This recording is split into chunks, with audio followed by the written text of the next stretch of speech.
Hi, Phil Aston here from Now Spinning Magazine with another album review, and this time it's Steve Hackett and The Lamb Stands Up live at the Royal Albert Hall. This is a 2 CD Blu-ray set, and it's absolutely marvellous. I've just interviewed Steve Hackett for the fourth time. Has that had any bearing on how I feel about this? I can't deny that talking to someone who's been a musical hero for a huge chunk of your life doesn't have some kind of impact on you.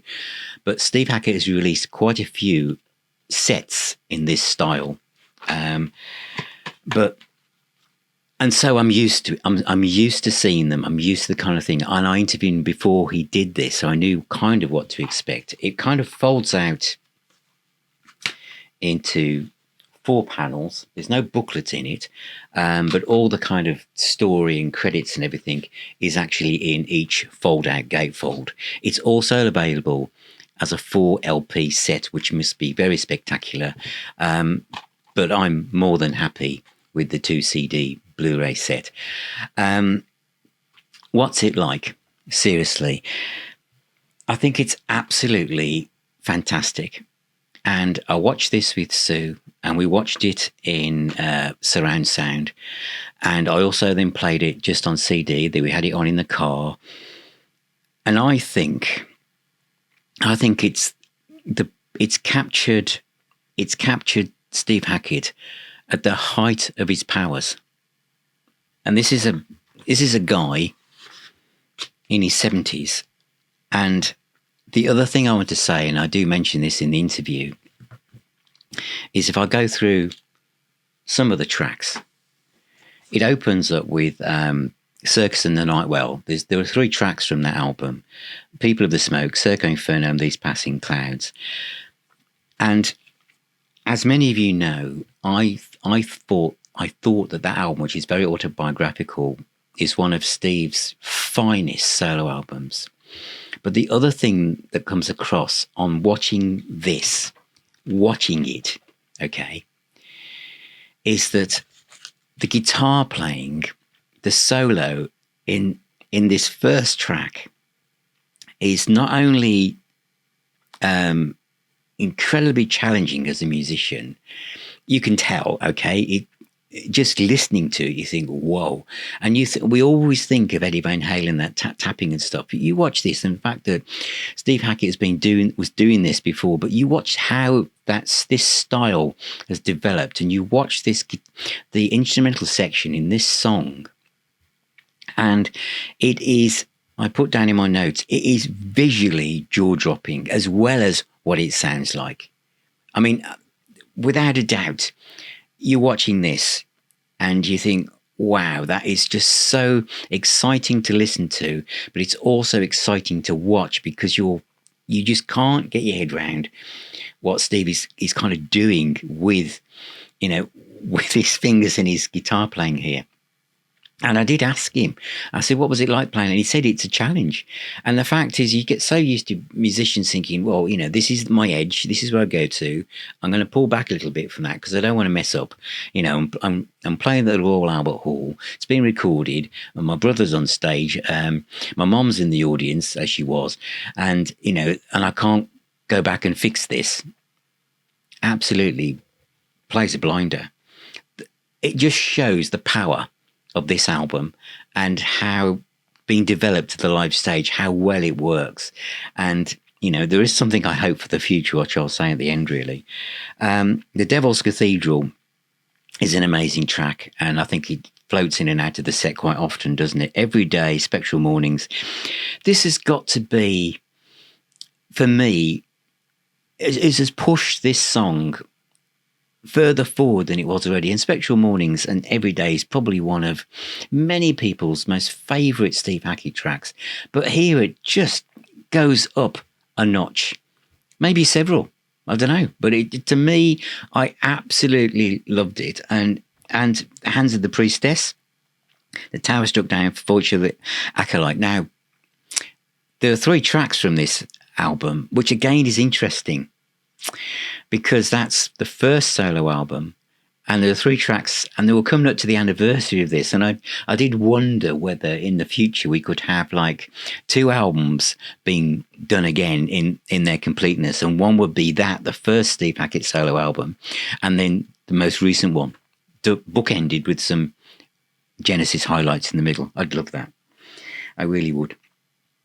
And we got Shadow the Hierophant, which is a full version with Amanda Layman's on that, and she plays absolutely and sings beautifully as well. And then we have the Lamb Lies Down section, and there's something about the way that starts and the instrumentation, and I would like to know if anyone who doesn't know the album didn't get shivers down your spine when it starts, because how they create the sound of that original Lamb Lies Down album, it just took me back to being at school and later on in my 20s, hearing and immersing myself in this album. Here it is, and think about all the technology and the kind of guitar pedals and all that kind of thing that have changed, but it just develops this sound so wonderfully well.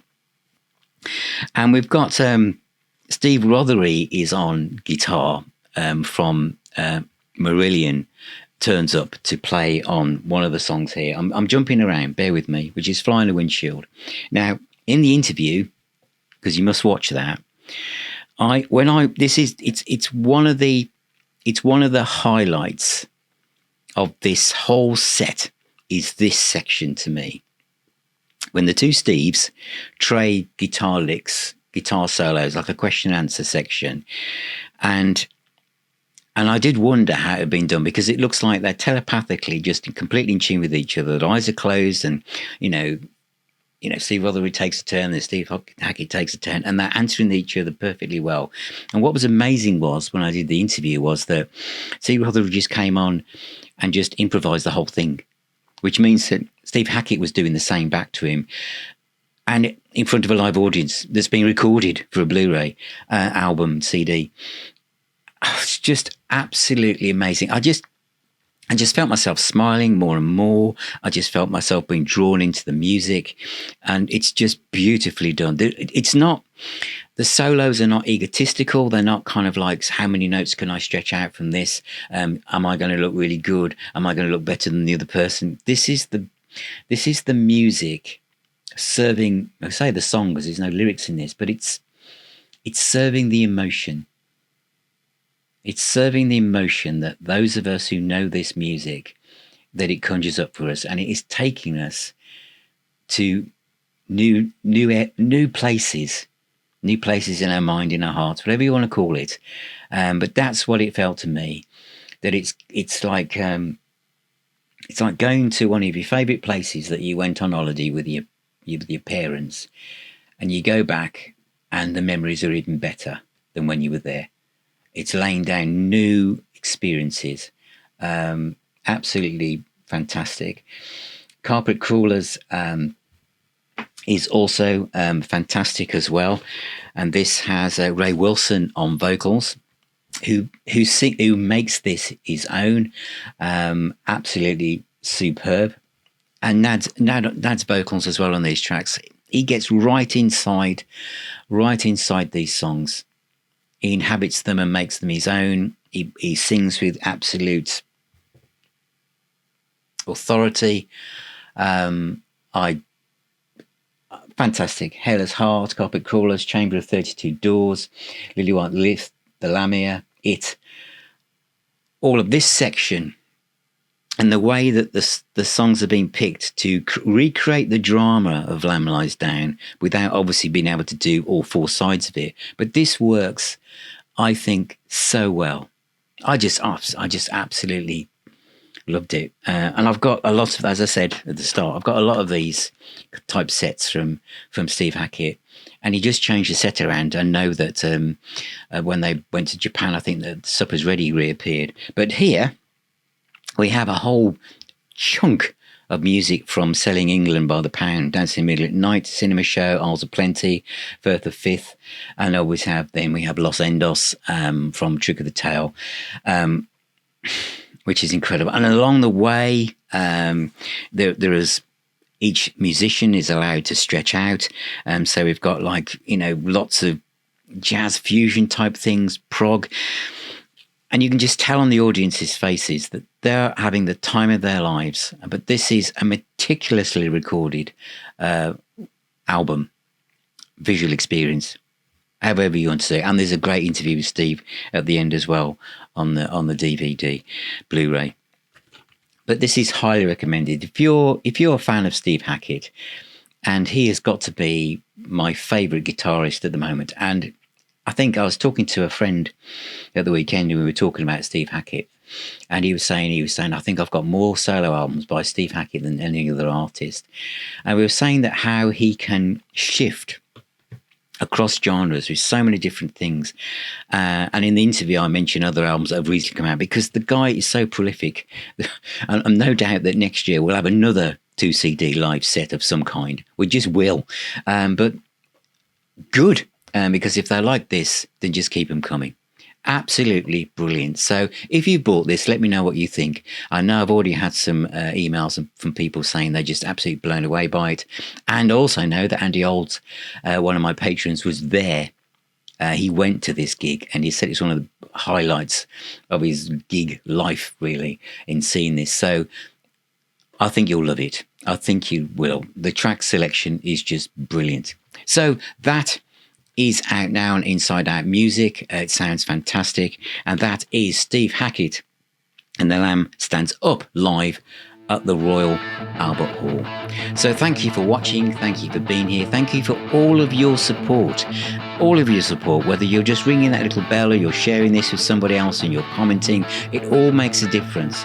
But for those of you who go just that little bit further by buying perhaps a t-shirt or becoming a patron or a YouTube member, also have access to our private communities where you can chat with like-minded people even, and also come to our own virtual pub with the Now Spinning Arms, which meets up twice a month. So thank you, and remember, music is the healer and the doctor. Take care, all of you, and I'll see you all on my next video.